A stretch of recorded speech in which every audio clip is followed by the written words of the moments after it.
The official letter with a demand for $250,000 showed up on the very day I laid my father to rest. It was at that moment these power-crazed HOA board members made the most monumental error of their sorry lives. Imagine the scene. It's 3:00 p.m. and I'm standing in my own driveway, still dressed in my suit from the funeral, with reddish cemetery soil clinging to my shoes. A metallic tang of pure fury flooded my mouth as I scanned the legal document, which asserted I was liable for $250,000 in property violations on land my grandfather had purchased back in 1952, long before this subdivision was even a blueprint. The diesel smell from a passing garbage truck failed to overpower the cloying sweetness of Karen Whitmore's floral scent as she sauntered over from her house in a designer black outfit, feigned sympathy practically oozing from her Botox-filled lips. "The timing is unfortunate, Marcus, but business is business," she purred, thrusting papers at me that threatened to demolish everything 3 generations of my family had built. What Karen was unaware of was this: I wasn't merely defending my workshop.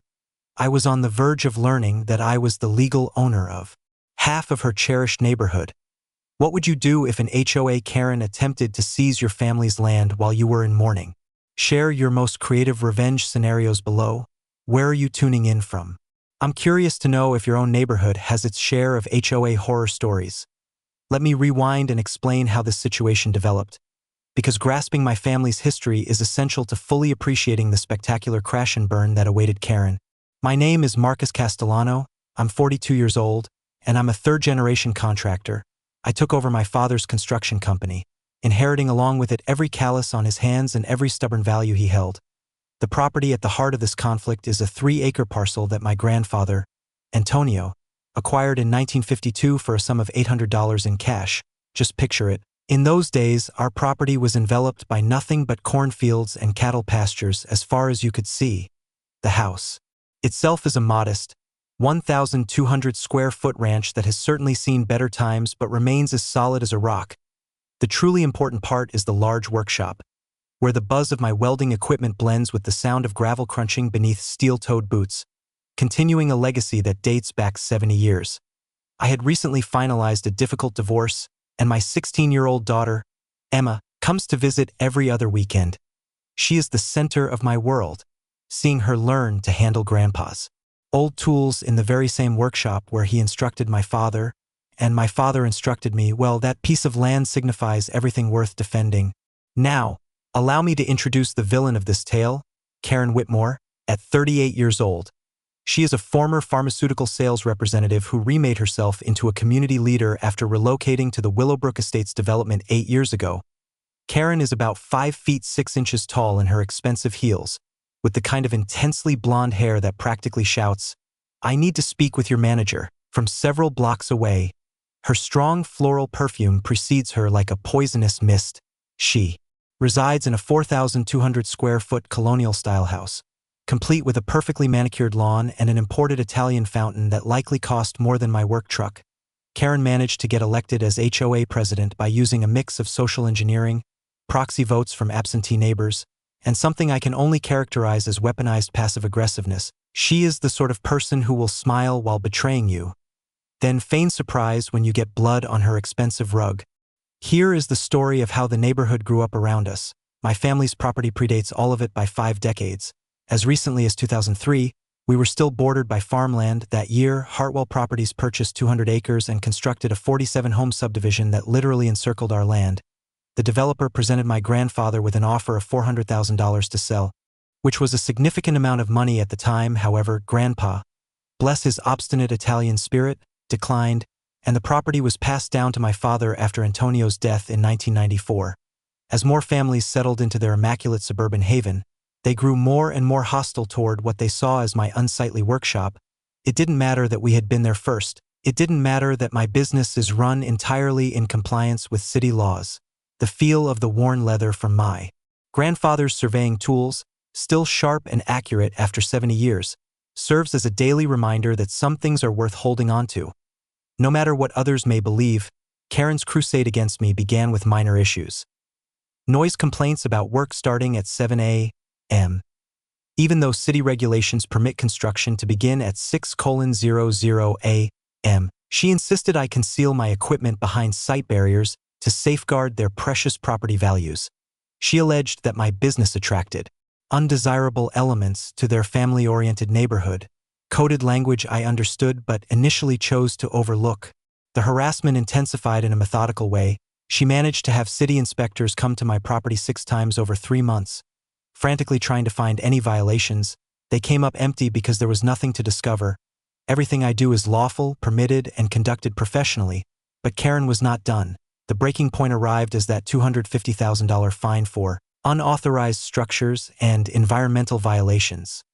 The timing could not have been more malicious or deliberate, being delivered on the morning I laid my father to rest, while I was still grappling with the fact that the man who had instilled in me everything about integrity and diligence was gone forever. And that is where this whole beautiful catastrophe started. Karen's initial assault was delivered in a manila envelope so thick it could have stopped a door. The legal document alleged my workshop was in violation of HOA covenants that, by some magical thinking, applied to property that was established decades before her esteemed subdivision was even a glimmer in a developer's eye. She insisted on the immediate teardown of what she termed unpermitted structures, structures that comprised my grandfather's original 1952 workshop, constructed back when permits were for hunting, not for construction. The warning was perfectly clear. Daily penalties of $500, plus legal fees, with a 30-day window for compliance. I could almost hear Karen's sigh of satisfaction from the other side of the street as her home printer churned out legal papers like a harassment factory. Now, while I am not an attorney, I am also not a fool, as Karen was likely toasting her clever legal maneuver with a glass of costly Chardonnay. I was engaged in something quite revolutionary. Actual research, you see, tucked away in my father's impeccable filing system. The man kept receipts from 1975. I located our original 1952 property deed, not a duplicate but the original, bearing my grandfather's neat signature and the official seal of the county clerk. Here is a piece of advice my contractor friend Jake had given me years ago when his own neighbor attempted similar tactics. HOA rules are only binding on properties that have signed the initial agreement. My grandfather never signed an HOA contract because there was no HOA to sign one with. Our property deed is 51 years older than Karen's subdivision. The scent of my father's Old Spice aftershave still lingered in his office, and I swear I could sense his endorsement as I understood that Karen had committed her first enormous legal mistake. But Karen was not satisfied with private coercion. She called for a neighborhood safety meeting to discuss my supposed dangerous operations. Imagine 30 worried residents packed into the Willowbrook Clubhouse, listening to Karen's PowerPoint presentation titled, Protecting Our Community Values. She started a Facebook group named Willowbrook Concerned Citizens and shared pictures of my equipment with provocative captions like industrial hazard in a residential zone and property values at risk. Her recruitment method was brilliant. I must admit, she gathered quite a diverse group. Dr. Bradley Lucas, a cardiologist who fretted about the impact on air quality. Susan Reeves, a primary school teacher worried about the safety of children. And Tom Morrison, a bank manager who spoke grimly about the effects on mortgages. Karen asserted that my property attracted undesirable elements to their family community, and we are all aware of what that specific dog whistle implies. My counterintelligence plan was straightforward. Attend their next HOA meeting with my documentation and my surveyor friend, Jake, in tow. I entered the clubhouse without an announcement, laid out our deed and survey papers on their conference table, and calmly outlined the legal facts of the matter. Karen's reaction was, predictably, dismissive. She gestured with her manicured hand at our proof and asserted that my grandfather had unlawfully exempted himself from community regulations. The board, having been clearly coached beforehand, voted 4-1 to move forward with enforcement measures. It was then that I fired my initial warning shot. Karen, you may want to re-examine your legal standing before this becomes costly for everyone here. But this is where the situation took a turn. While Karen believed she was pressuring me with her legal theatrics, I was quietly taking photos of every instance of harassment, recording every false accusation, and compiling a case file that would bring a tear of joy to Perry Mason's eye. The worn concrete floor of my grandfather's workshop had been the site of 3 generations of honest labor, and it was now about to be the site of the start of Karen's spectacular ruin. Her reply to my caution was to escalate. In classic Karen style, she retained Davidson and Associates, a law firm from downtown with $15,000 retainers and suits that cost more than my truck, to issue a second notice demanding a property appraisal for a forced sale. She actually contended that the HOA possessed eminent domain authority, which revealed everything I needed to know about her legal naivete. It was then that I understood. Karen was not just attempting to coerce me into submission. She was trying to seize my family's property through legal intimidation, betting on the idea that I would not be able to afford a legal battle. What she failed to grasp was that while she was engaged in a game of checkers, I was about to introduce her to chess, and I had been studying the rules for 42 years. Karen's legal pressure campaign surged into action like a Ferrari handled by an intoxicated teenager. Rapid, costly, and aimed directly at a brick wall, her lawyer began dispatching certified letters on a weekly basis, each more preposterous than the one before. They insisted on property surveys, environmental evaluations, and compliance documents that would have made the EPA flinch. Karen alleged that my diesel storage was in violation of federal laws, conveniently overlooking the fact that my 500-gallon tank was properly licensed and inspected each year. She lodged complaints with the county zoning office, organized petitions within the neighborhood, and somehow persuaded 34 residents to sign a paper demanding my immediate departure. The irony of the situation was not lost on me. These individuals wanted to displace someone who had been on that land since before most of them were even alive. My defense plan was by the book. Retain the finest property rights attorney I could find.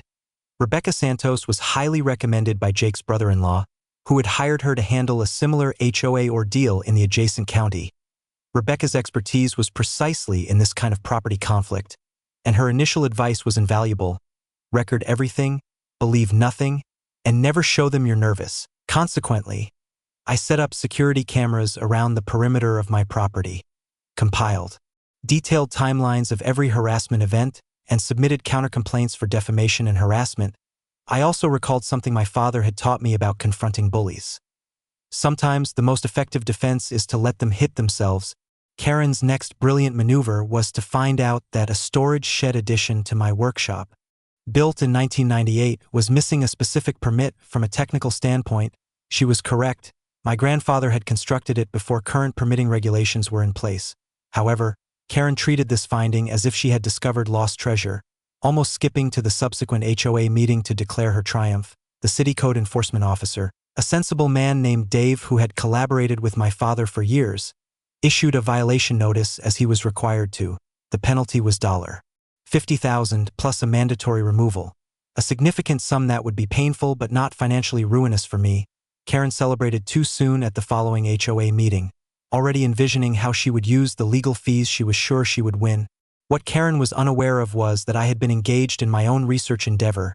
Each evening after my workday, I had been going to the county recorder's office, sifting through basement archives that smelled of old paper and shattered hopes.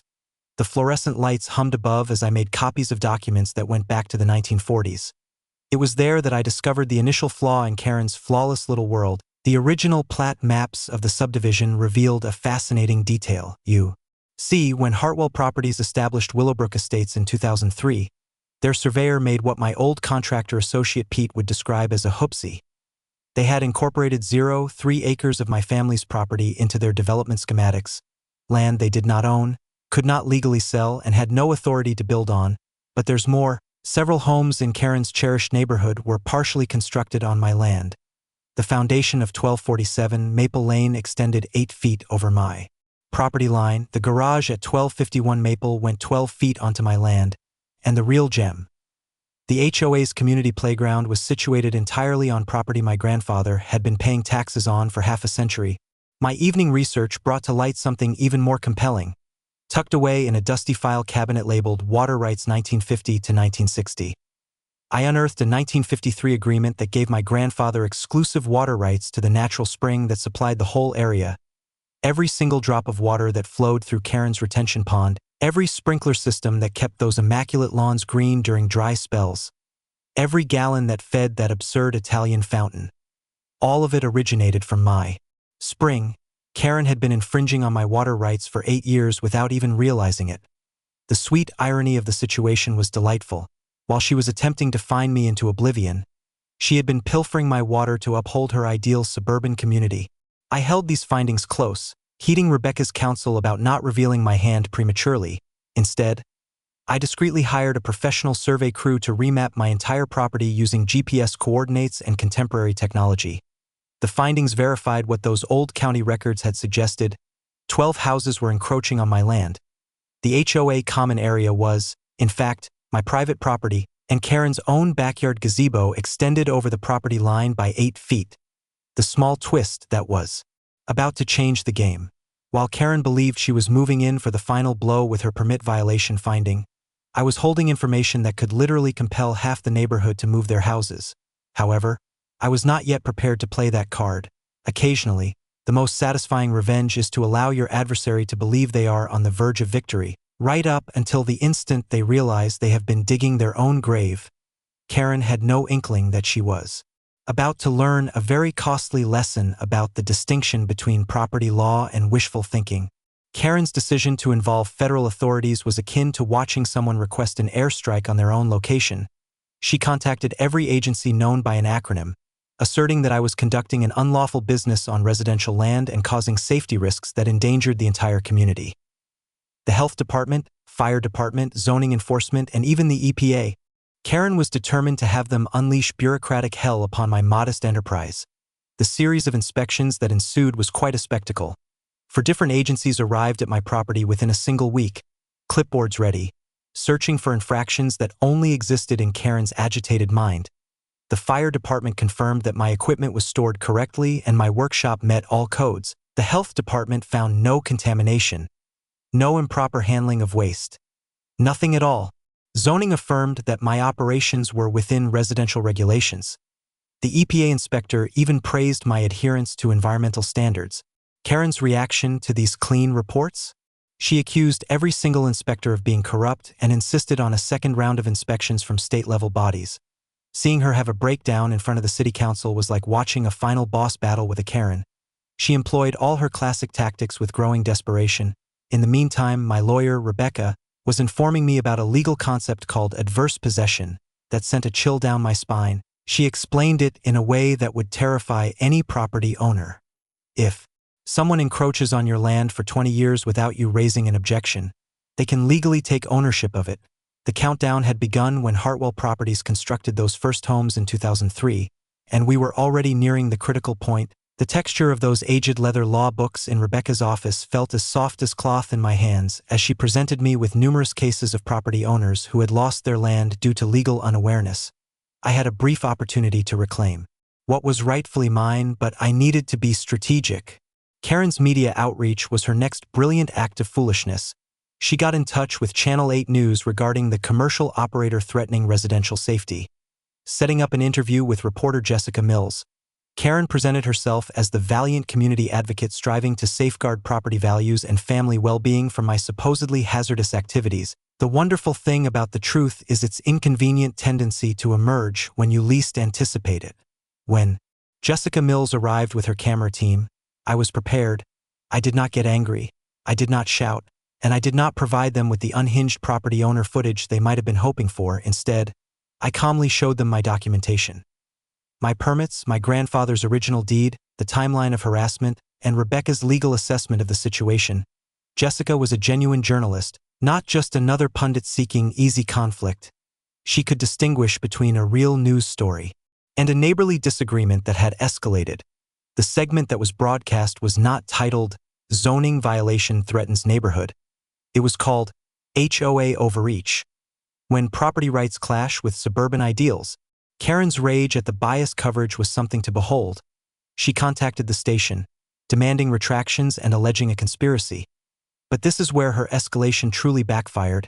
I had submitted a public information request for the HOA's financial documents, and what I discovered in those dusty cardboard boxes made Karen's media outburst seem like child's play. The HOA had spent $47,000 on legal fees to fight me. Money that was sourced from a special assessment levied on every homeowner in the subdivision. Karen had been financing her personal vendetta with her neighbors' funds, and the majority of them were completely unaware of where their compulsory fees were being directed.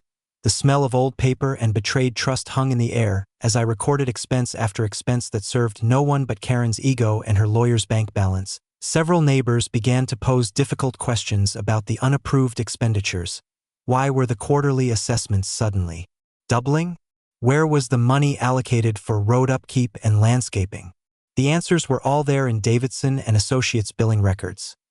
Hundreds of hours charged for finding ways to ruin a neighbor who had simply committed the offense of existing before their subdivision did. But the real twist emerged when I found something that would cause Karen's legal standing to crumble like a house of cards. Tucked away in the HOA's incorporation papers was a clause stating that the president must have been a resident of the community for a minimum of 10 years before assuming the position. Karen had only been a resident of Willowbrook Estates for 8 years. Her entire term as president was, technically, void. Every vote she had cast, every decision she had made, every legal action she had initiated, all of it was null and void according to the HOA's own rules. Karen had been acting like a dictator in a game she was not even eligible to play. The woman who believed she could seize my family's heritage through legal coercion was about to learn that the law is a double-edged sword, and she had been grasping it by the blade the whole time. The title search that altered the course of everything set me back $847 and 3 weeks of anticipation. But it provided information that was more valuable than Karen's entire oversized house. When the substantial envelope from Stewart Title Company was delivered, I was certain I held either my deliverance or my financial ruin. What I discovered inside was more joyous than Christmas morning and more dreadful than Karen's worst fears combined. The exhaustive title search, tracing back to the 1920s, uncovered a stunning fact that nearly caused my contractor's mind to overload. Hartwell Properties had never secured the necessary easements for road access to the entire subdivision. Every single homeowner in Willowbrook Estates was reaching their property by traversing land that was legally mine. Let me explain this in a way that would cause any homeowner to break into a cold sweat.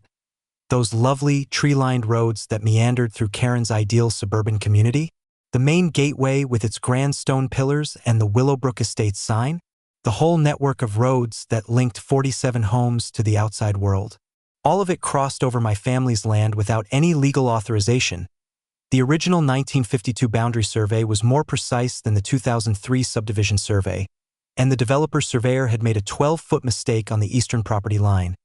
That one mistake had a ripple effect across the whole development, like a mathematical contagion, impacting 31 out of the 47 homes. My property encompassed the HOA clubhouse, the community swimming pool, and that beloved main entrance that Karen was so fond of. Rebecca almost spilled her coffee when I presented her with the documents.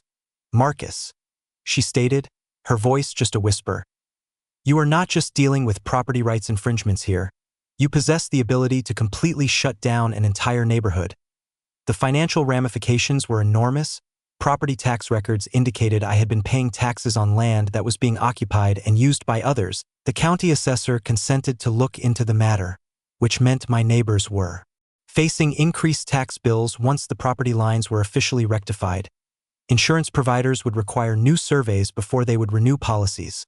Several mortgage lenders had already been informed of the boundary conflicts, and property values were not just in jeopardy. They were in a nosedive. Karen's panicked reaction was swift and predictable. She convened an urgent HOA board meeting. Now suddenly keen on a reasonable compromise after months of legal conflict, the arrogant tone and threats of financial ruin were gone.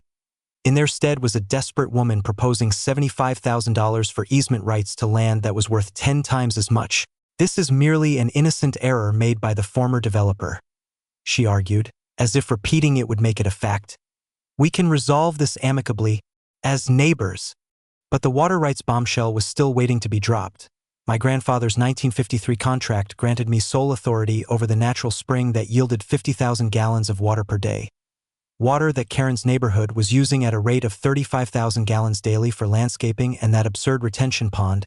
I had the legal right to cut off their water supply the very next day, and with the summer drought period on the horizon, those immaculate lawns would turn into barren brown patches. Within a matter of weeks, the HOA was faced with a choice. Either pay me $200,000 to drill new wells and set up a water system, or come to a fair agreement for decades of unpermitted use. Karen had allocated $47,000 in an attempt to ruin me, but just resolving the water rights issue would cost 4 times that sum. As I sat in my grandfather's workshop, surrounded by the tools that had provided an honest living for 3 generations, the irony was exquisite. Karen had attempted to drive me to bankruptcy with legal charges and fabricated violations. Instead, she had given me the leverage to potentially push her entire neighborhood into financial collapse. I was in possession of all the advantages. property rights, water rights, control of access, and the legal standing to seek compensation for many years of trespassing. Karen's credibility as a leader was shattered, her allies were jumping ship, and the neighborhood solidarity she professed to defend was breaking apart along financial divides. The woman who had delivered legal warnings on the day of my father's funeral was about to discover that sometimes karma doesn't just visit you. Sometimes, it brings backup. Assembling the group that would dismantle Karen's small kingdom was like gathering the Avengers. If the Avengers were experts in property law and held a resentment against suburban dictators, Rebecca Santos continued to be my legal foundation, a property lawyer who had honed her skills by taking on developers and HOA bullies in 3 different counties. She possessed a talent for clarifying intricate legal matters in a way that was perfectly understandable. Like when she explained easement law. Imagine your neighbor using your driveway every single day for 8 years, and then asserting they own it simply because you never objected. Jake Morrison, my surveyor associate, served as our technical expert. This man could interpret property maps as easily as most people read their shopping lists, and his GPS gear was more accurate than NASA's satellites. Jake produced comprehensive boundary maps that detailed every single infringement down to the last inch. 12 houses, 1 clubhouse, 2 roads, and a playground, all comfortably situated on my family's land. Elena Rodriguez, my accountant, calculated figures that would have Karen's neighbors reaching for their tums. She estimated the HOA's potential financial liability at $650,000.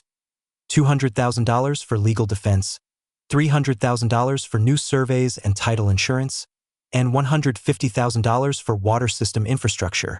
My expenses? A mere $25,000 for surveys and legal representation. Occasionally, the most effective offense is to make the defense prohibitively expensive.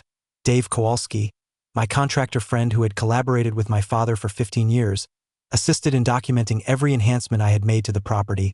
We took pictures of structures, made an inventory of equipment, and compiled a timeline that demonstrated decades of lawful use and diligent upkeep. Dave's knowledge would be indispensable if the case went to trial.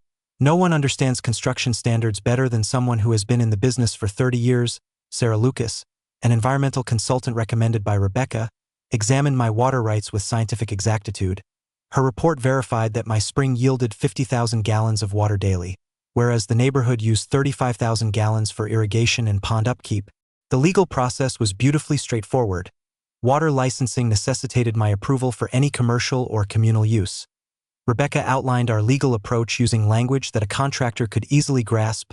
A quiet title action would compel the court to settle all boundary disagreements definitively. Every affected neighbor would have to hire their own lawyers and surveyors, with expenses ranging from $15,000 to $25,000 per household. The great thing about property disputes is that they are costly for everyone involved except for the person who is actually in the right. Elena's financial breakdown brought to light the ultimate option. I could demand fair market rent for 8 years of unpermitted land use, in addition to damages for water theft and legal costs. The figures were astounding. We were talking about compelling million-dollar settlements from families who simply wished to enjoy a peaceful suburban life. However, Sarah's water rights documentation offered the most refined form of leverage. Every gallon that coursed through Karen's irrigation system, every drop that filled that retention pond, every sprinkler that maintained those green lawns during dry spells. All of it was sourced from my spring without authorization. I had the power to turn off their water the next day and observe as 31 families struggled to justify their brown lawns to their mortgage lenders. The documentation was compiled. With great care, Jake surveyed each encroachment with GPS accuracy. Sarah recorded water flow rates and documented 8 years of unpermitted use. Dave photographed the structures that would need to be relocated or torn down. Rebecca submitted the initial paperwork for a quiet title action, which would serve as a legal warning to every neighbor. Our psychological approach was just as crucial. Rebecca recommended that I let Karen make the next hostile move while I maintained a public image of being reasonable and cooperative.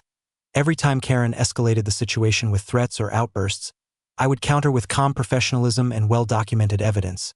The difference would be clear to anyone who was paying attention. I spent my evenings pinpointing potential allies among the HOA residents, concentrating on families that were being charged special assessments to finance Karen's legal battle.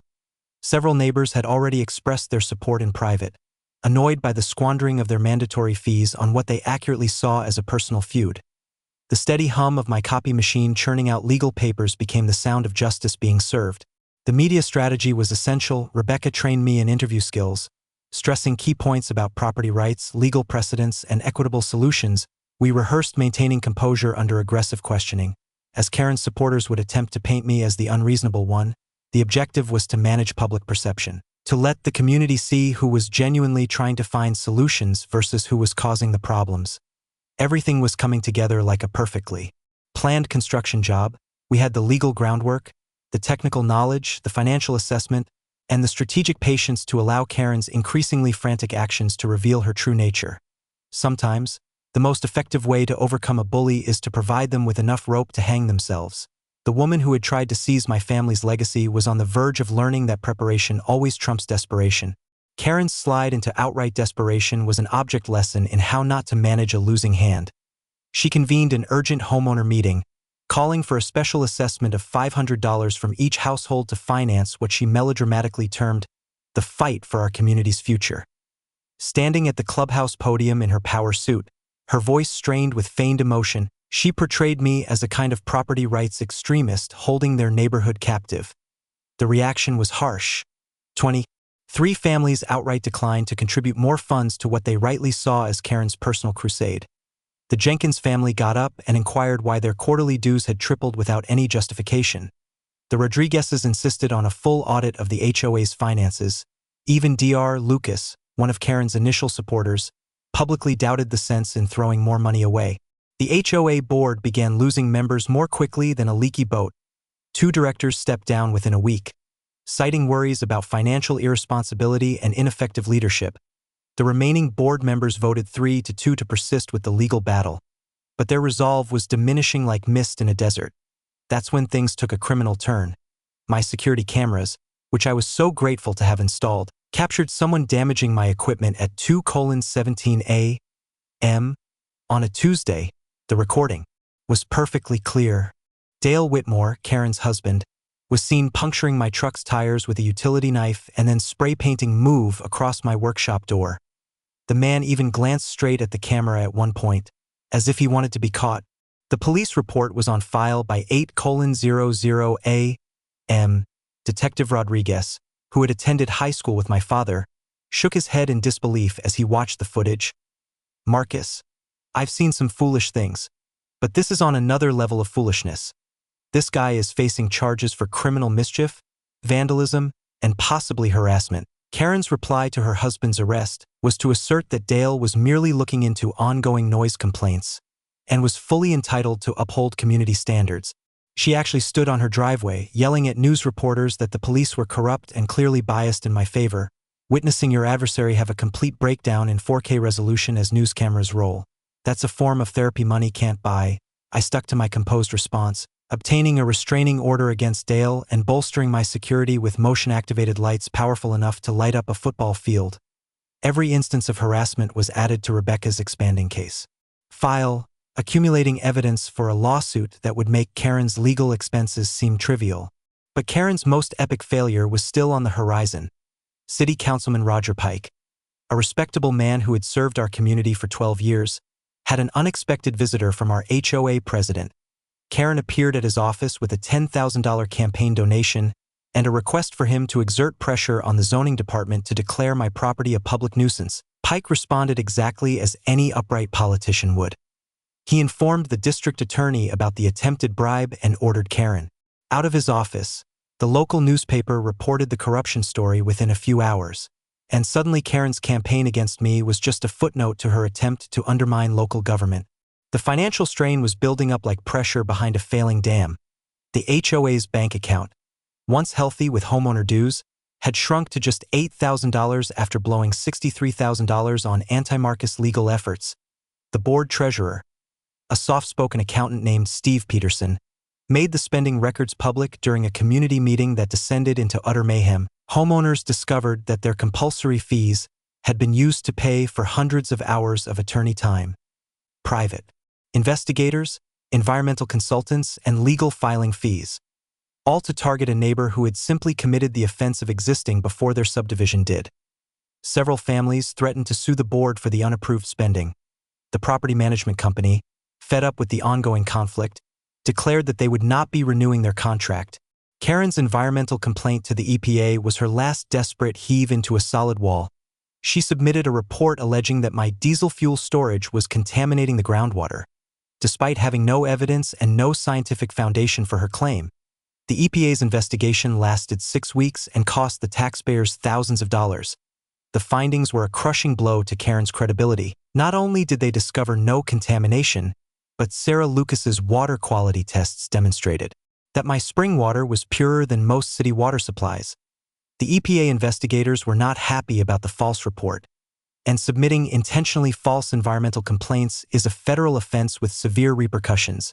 The small twist that sealed Karen's doom. An anonymous source tipped off Channel 8 News to look into Karen's professional history.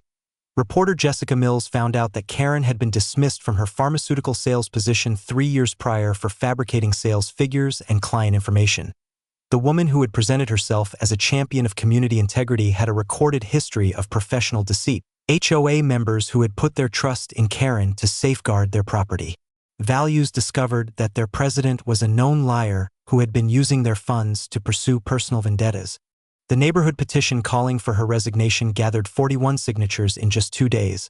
Even her staunchest supporters began to distance themselves from the failing enterprise. Meanwhile, Dale was up against criminal charges for vandalism.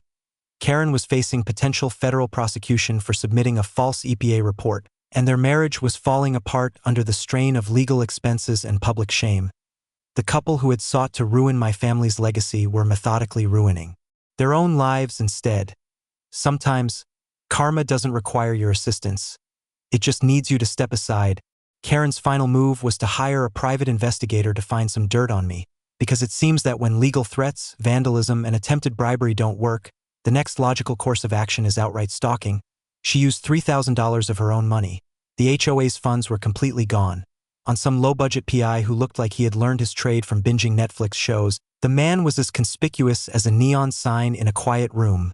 My neighbors started phoning me to report a dubious individual in a rundown Honda Civic who was taking pictures of my property, tailing my truck, and asking strange questions about my business operations. Karen's desperation had escalated to the point where she was actually paying someone to harass me while she was potentially facing federal charges for her EPA stunt. But this is where Karen's criminal creativity truly came to the fore. She opted to fabricate evidence at 3:47 a.m. on a Thursday. My security cameras recorded someone dumping construction waste on my land. Old pieces of concrete, rusted rebar, and paint cans that were clearly not from my workshop. The person responsible was careful to remain in the shadows, but they made a single, critical error. They were using Tom Morrison's pickup truck. Tom Morrison, as you may recall, was Karen's banker, supporter who had backed her campaign from the very beginning. It seems that loyalty has its limits when your fearless leader asks you to participate in actual felonies. The police had Tom in custody within 6 hours, and his confession was quicker than a pit stop at a NASCAR race. Karen had persuaded him that this was an act of community self-defense, and had assured him she would handle his legal costs if any trouble arose. Spoiler alert. She did not. Karen's smear campaign moved online with the establishment of anonymous social media profiles aimed at ruining my construction business. Phony reviews began to appear on Google, Yelp, and Angie's List, portraying me as dangerous, erratic, and unskilled. She posted my business phone number on Craigslist with ads for free concrete disposal and emergency plumbing, causing my voicemail to be flooded with calls from puzzled individuals. The psychological attacks were also directed at my clients. Karen somehow got hold of my client list, likely through her PI's questionable tactics, and began calling prospective customers with warnings about hiring a contractor who was under federal investigation. That last detail was technically accurate since the EPA had looked into her false report, but Karen manipulated it to suggest I was facing criminal charges. I lost 2 potential jobs worth $15,000 because homeowners were unnerved by Karen's fabrications. But every assault she launched only contributed to Rebecca's defamation lawsuit, and by that stage, we had enough documented harassment to cover Emma's college tuition with the settlement money.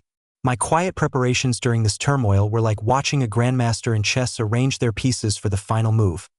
Rebecca filed extensive lawsuits for defamation and intentional infliction of emotional distress. We issued subpoenas for Karen's phone records, internet activity, and financial documents. Her methodical campaign of harassment was about to become very costly evidence in court. The insurance bombshell that no one anticipated struck the neighborhood like a financial tempest. Homeowner insurance providers, having been alerted to the boundary conflicts by title companies, started to reevaluate policies for properties with potential ownership complications. Several insurers threatened to cancel policies until the boundary issues were settled through proper legal means. Property values, which Karen had claimed she was safeguarding, officially plummeted. Real estate agents began to caution potential buyers about Willowbrook estates, using terms like ongoing litigation, boundary disputes, and title defects, the very issue Karen said she was trying to avoid. Falling property values had become a reality because of her own actions. The neighborhood civil war was painful to observe. Families who had been friends for years were no longer on speaking terms. The yearly block party was called off. Children were told they could not play with kids whose parents had sided with the opposition in the Marcus versus Karen dispute. HOA board meetings now needed a police presence to keep the peace. As shouting matches broke out over every single item on the agenda, Karen's followers had shrunk to a small group of staunch supporters, who seemed to be driven more by a refusal to admit they were wrong than by any real faith in her cause. The rest of the community had at last come to understand what I had known all along. Karen's battle against me had never been about property values or community standards. It was about power, control, and a narcissist's failure to accept that she could not intimidate everyone into submission. My community outreach approach was straightforward and successful. I hosted a casual barbecue for any neighbor who was open to having a sensible discussion. 18 families attended, and I laid out my legal standing without ever personally attacking Karen. I proposed formal easement agreements at equitable market prices, demonstrated my readiness to cooperate with the community, and made it clear that I had never been the source of the problem. The federal investigation intensified when the EPA passed Karen's false reporting case to the FBI. Submitting knowingly false environmental complaints is not merely a bureaucratic inconvenience. It is a federal crime that carries penalties of up to $250,000 in fines and potential imprisonment. Her husband, Dale, who was dealing with his own criminal charges for vandalism, accepted a plea deal faster than you could say conjugal visit, giving prosecutors evidence of Karen's systematic harassment campaign, the small twist that brought an end to Karen's reign of terror. While reviewing HOA incorporation documents for our lawsuit, Rebecca found out that Karen had never actually resided in the neighborhood long enough to legally hold the position of president. The bylaws stipulated a 10-year residency requirement, but Karen had only lived there for 8 years when she was elected. Her entire presidency was invalid. Every vote she had cast, every legal action she had initiated, every assessment she had levied, all of it was legally null and void. Karen's supporters vanished like cockroaches when the lights are turned on, deserting the woman who had guided them into financial and legal ruin. The feeling of sweet vindication was better than the worn leather of my grandfather's tools, smoother than justice served ice cold. The town hall meeting that was set to bring an end to Karen's despotic rule was standing room only, filled with over 200 residents who had come from 3 counties to see what the local newspaper had called the Willowbrook Showdown. Mayor Patricia Williams personally oversaw the emergency meeting, acknowledging that this neighborhood conflict had escalated into a community-wide problem that needed official handling. The hum of animated chatter filled the Civic Center auditorium, like the air before a storm. The constant clicking of camera shutters could be heard as reporters from Channel 8, the Tribune, and even a documentary team found the best spots to film. This was no longer just about property boundaries. It was about holding people accountable, about how communities are governed, and about what occurs when small-time tyrants are finally made to face the consequences of their actions. Karen was the first to speak, and her initial statement was nothing but sheer desperation masked as righteous anger. Dressed in a navy blue power suit that failed to conceal her stress-induced weight loss or the dark circles beneath her eyes, she clung to the microphone as if it were a life raft and began what could only be termed a greatest hits of her own delusions. I am here tonight on behalf of law-abiding homeowners who simply wish to safeguard their family-friendly community, she started, her voice already showing signs of strain. Marcus Castellano is a threat to everything we have established here. His industrial activities are a violation of every standard of suburban life, and his refusal to adhere to reasonable rules demonstrates a complete lack of respect for the rights of his neighbors. A murmur of disapproval spread through the audience as Karen recited a list of complaints that had been disproven months earlier. Several people in the crowd shouted out corrections when she asserted I was under federal investigation, conveniently omitting that it was due to her own false EPA report. Her voice grew increasingly high-pitched as she grasped that even her own neighbors were not falling for her act. When I stepped up to the podium, the auditorium fell silent, like a church during a service. I was holding a manila folder filled with 70 years of records, and the large screen behind me projected my grandfather's original 1952 deed in sharp, irrefutable detail. "Ladies and gentlemen," I started, my voice even and calm, "what you are seeing is the deed to the land my grandfather purchased when this whole area was just cornfields. This document is 51 years older than any house in Willowbrook Estates." I systematically showed surveyor maps that clearly indicated which properties were encroaching on my land. The HOA clubhouse, the community pool, the main entrance, and 12 residential homes, all situated on property my family had owned since the Eisenhower era. I clarified the water rights issue in straightforward terms that any homeowner could grasp. "I own the spring that supplies your irrigation systems and retention pond. For 8 years, I have been paying taxes on land that you have been using without my permission." Karen attempted to interrupt with more and more frantic objections, but Mayor Williams kept the proceedings in order with expert precision. The evidence was compelling, well-documented, and impossible to refute. Rebecca's presentation of the harassment timeline was devastating. Security camera footage of Dale vandalizing my property was shown on the large screen. Phone records that detailed Karen's systematic campaign against my business clients were displayed like a prosecutor's final argument. Police reports, EPA findings, and financial records of wasted HOA money created a picture of an abuse of power that stunned even Karen's last remaining supporters. The defining moment arrived when I played my final card. "I could legally cut off your neighborhood's water supply tomorrow," I declared, allowing the weight of that statement to sink in as Karen's face visibly drained of color. "I could compel every encroaching homeowner to move their houses, with costs potentially reaching $500,000 per family. I could demand 8 years of back rent for the unauthorized use of my land." The auditorium was completely still. You could hear the sharp intake of people's breath. "But I am not going to do any of that," I went on, "because I have no interest in ruining this community. I am proposing reasonable easement agreements at fair market prices, formal water rights licensing, and a way forward that safeguards everyone's investments while honoring my family's property rights." The applause was deafening. Even some of Karen's previous supporters were clapping. Karen's public breakdown was both spectacular and immediate. She charged back to the microphone, her voice breaking as she accused me of blackmail, the mayor of partiality, and half the city council of corruption.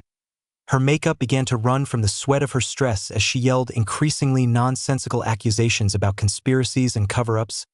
"This is a setup," she shrieked, saliva flying from her lips. "The old boys club is shielding him because they want to tank property values and let commercial businesses take over residential areas." Security had to remove her from the building when she would not cease disrupting the meeting. The sight of Karen being led away, still shouting about conspiracies while her few remaining supporters looked on in shame, was front-page news the next day. Mayor Williams announced that the city would immediately mediate to resolve the property disputes. Police Chief Davidson confirmed that criminal charges were being prepared against both Karen and Dale. The county attorney detailed the potential for federal prosecution for submitting false environmental reports. The HOA board members who were there, only 3 remained, publicly apologized to me and the community for their failed leadership. As Karen tried to slip out through a side door, she was met by a group of furious neighbors demanding their money back for the legal fees she had squandered. Homeowners who had lost their insurance because of her manufactured crisis yelled questions she could not answer. Local news cameras recorded her fumbling responses and desperate efforts to lay the blame on everyone but herself. The community's judgment was swift and clear. Emergency HOA elections were set for within 30 days. Karen's last supporters publicly retracted their backing. New candidates for the board came forward, promising financial prudence, transparent leadership, and amicable community relations. That evening, as a sense of hope filled the air in Willowbrook Estates for the first time in months, neighbors who had been at odds for years started to have tentative conversations about reconciliation. Children cautiously began to play together again. The civil war that Karen had initiated was finally coming to an end. Karen Whitmore's reign of terror was finished, and everyone was aware of it. The legal settlement discussions lasted for 6 weeks, but the result was everything I could have wished for and more. Rebecca collaborated with the new HOA board. Decent individuals who were genuinely interested in finding solutions rather than causing problems, to create formal easement agreements for all the properties involved. The fair market compensation for the use of my land and water rights came to $85,000, which was paid by the HOA through a special assessment that the homeowners willingly approved once they understood that the alternative was potential lawsuits that could run into the millions. Every boundary dispute was officially surveyed and registered with the county. Property owners were issued clear title insurance. Mortgage companies removed their restrictions, and real estate values stabilized as the uncertainty vanished. The very community that Karen had claimed to be safeguarding was at last protected from her. Karen's personal ruin was both swift and total. She was found guilty of submitting false environmental reports and was given 6 months of probation, community service, and a fine of $15,000. Her husband, Dale, who had accepted a plea bargain in his vandalism case, publicly divorced her, attributing the split to emotional abuse and manipulation. Karen's blacklisting from the pharmaceutical industry was final. No one is eager to employ someone with a documented history of dishonesty. Within 3 months, Karen had left Willowbrook Estates, selling her oversized house at a $40,000 loss to get away from the constant reminder of her epic failure. Her Italian fountain, the very symbol of her suburban snobbery, was left for the new owners, who promptly had it dismantled. The process of community healing was incredible to behold. The new HOA board, chosen with an 87% voter turnout, amended the bylaws to prevent any future misuse of power. They instituted requirements for financial transparency, set term limits for officers, and made it mandatory to get resident approval for any legal spending over $5,000. I was asked to join the board as a community relations consultant, assisting in the development of procedures for settling disagreements before they could escalate into all-out wars. Our first project was to bring back the annual neighborhood barbecue. This time, it was held in my own backyard, with Emma helping to grill burgers for more than 60 neighbors. Seeing children play on the very land where Karen had attempted to ruin my livelihood felt like the most satisfying victory imaginable. The sound of laughter filling our home for the first time since my father's passing was a remedy I hadn't realized I so desperately needed. Emma, who is now 17 and preparing for college, told me she was proud of the way I had managed the situation. "Dad, you had the power to destroy half the neighborhood, but you chose to repair it instead. Grandpa would be so proud." Standing in his workshop, surrounded by the tools that had provided an honest living for 3 generations, I at last felt that I had truly honored his memory. My construction business actually expanded as a result of the positive media attention. Homeowners from all over the county began to contact me for advice on property rights, boundary surveys, and legal compliance assessments. I unexpectedly became a proponent for property rights education, giving talks at real estate conventions and legal workshops on how to prevent HOA overreach. The Property Rights Defense Fund that I set up has assisted 12 families in combating similar cases of HOA abuse, collaborating with legal aid organizations to offer free consultations and seminars. Our yearly Know Your Property Rights seminar attracts over 200 attendees who come to learn about boundary laws, water rights, easements, and the limitations of HOAs. Sometimes, personal victories can lead to enduring community changes that safeguard future families from the Karen Whitmores of the world. The practical advice for anyone in a similar predicament is straightforward but effective. Always confirm property lines when purchasing a home, investigate the HOA's bylaws and financial stability before you buy, keep a detailed record of every instance of harassment, examine your deed for any valuable water rights, and bear in mind that occasionally, the most effective approach is to let bullies bring about their own downfall through their own desperation. This story illustrates why it is crucial to stand up to petty tyrants. Legal expertise can overcome intimidation when you are patient and strategic. Community healing is achievable even after intense disagreements. My measured approach turned out to be more successful than anger or revenge, demonstrating that principle and determination can triumph over power and politics. On quiet evenings, I go to my father's grave and share the story of our triumph. The memory of his Old Spice aftershave, mingled with a sense of hope, reminds me that some fights are worth having. Not just for your own sake, but for all those who will follow. Grandfather's surveyor tools now hold a place of honor in the workshop, sharp and prepared for the next generation. 3 generations of family wisdom have protected this land through the Great Depression, 2 wars, and 1 suburban despot. The legacy carries on, stronger than ever. Leave a comment and tell us about your most dreadful HOA experience. We read each and every one and might share your story next. These David versus Goliath struggles occur everywhere, and your story could empower other families to resist abuse. Click that subscribe button and hit the notification bell, because we have more authority versus citizen tales on the way that will brighten your day. Believe me, you won't want to miss what unfolded when a school board attempted to silence a veteran mom who found out they were embezzling lunch money from special needs children. Thanks for joining us here at End for HOA. If you liked today's showdown and enjoyed seeing an HOA Karen get her comeuppance, please click like, share your thoughts in the comments, and subscribe to be ready for next week's drama. You won't want to miss it.